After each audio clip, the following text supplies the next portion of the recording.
Hi everyone. In this video, we will show you how to export messages from any Android. First of all, open up the App Store on your phone. Once you get into your App Store, tap on search icon from the top right corner. Then, tap on the search bar from the top bar and search here for SMS Backup. Once you find a different app in your search, tap to install the SMS Backup plus from here.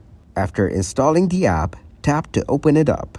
From the app, you can find the JPG, PDF, MP4, and files. You can unlock all features and remove ads. You will get so many package options like Basic, Top, Popular, and Best Choice. And once you know about all the packages, tap on the Files option. Then you can export messages from the file. Thanks for watching, like the video and subscribe to the channel for more content like this.